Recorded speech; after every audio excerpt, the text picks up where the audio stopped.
আমাদের পাড়ার বৃত্তাকার খেলার মাঠটি বেড়া দিয়ে ঘিরতে প্রতি মিটার 21 টাকা হিসাবে 924 টাকা খরচ হয়েছে। মানে 1 মিটারে 21 টাকা আর মোট খরচ হয়েছে 924 টাকা।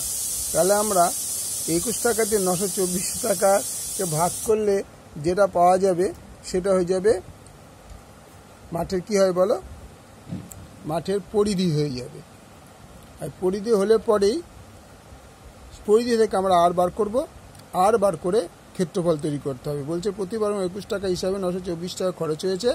মাঠটি ত্রিপল দিয়ে ঢেকে দেওয়ার জন্য কত বর্গমিটার ত্রিপল লাগবে? কারণ বেড়া দিয়ে ঘিরতে মানেই এটা ভাগ করলে পরিধিটা পাওয়া যায়। তো মনে করি একটা বৃত্তাকার মাঠ এঁকে দিই।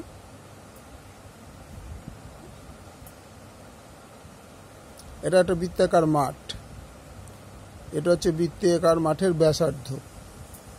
মনে করি বৃত্তাকার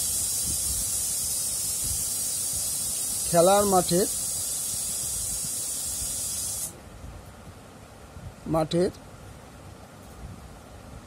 ব্যাসার্ধ ইকুয়াল টু আর একক। এটা কিন্তু ব্যাসার্ধ আর একক। তাহলে আমরা কি করব? সুতরাং বলছে প্রতি মিটার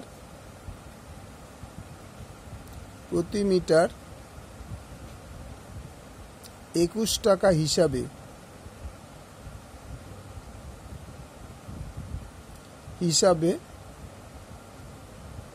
মাঠটির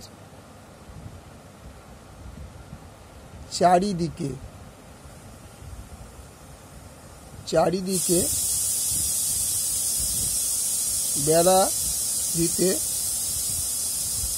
খরচ হয় 924 টাকা। সুতরাং মাঠটির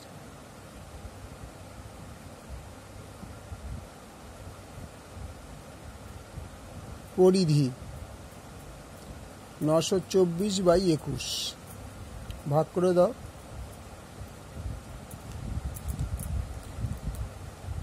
4 অক্ষে 4, 4 দুগুণে 8, 84, 8, 4 অক্ষে 4, 4 দুগুণে 8, 44 মিটার। তাহলে মাঠটির পরিধি হয়ে গেল 44 মিটার।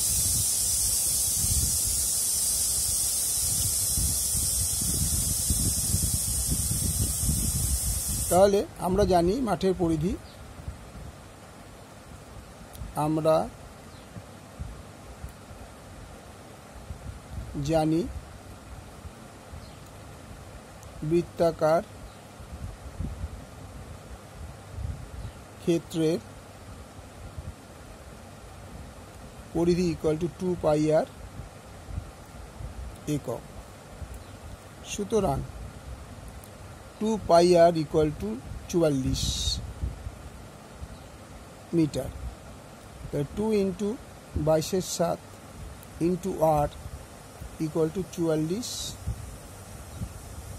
মিটার। তাহলে r 44/7 into r equal to 44, r equal to 44 into 7/44 metre. 44 কেটে গেল, আর ইকুয়াল টু 7 মিটার। তাহলে আমি কি পেয়ে গেলাম? বৃত্তাকার মাঠের ব্যাসার্ধ পেয়ে গেলাম।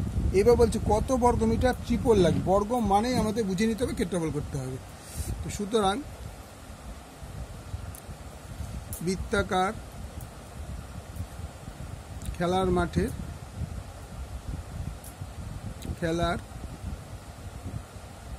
মাঠের ক্ষেত্রফল equal to pi r square বর্গ একক। পাই মানে 22/7, আর মানে 7 ইন্টু 7 বর্গ মিটার।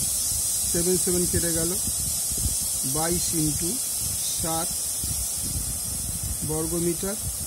7 দুগুণে 14, 4 15 বর্গ মিটার।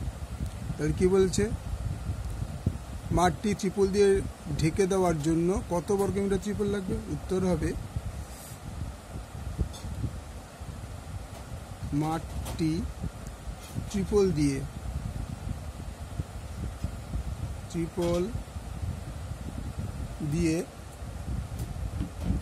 মাঠটি ত্রিপল দিয়ে ঢাকতে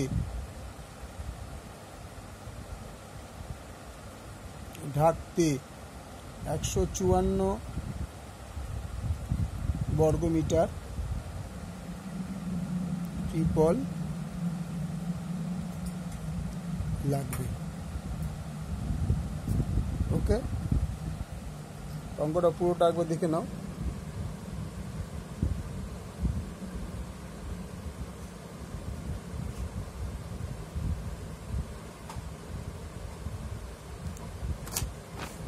এখানে কোশ্চেন নাম্বারটা আমি লিখে দিচ্ছি, কিউ নম্বর 4, কোশ্চেন নাম্বার 4।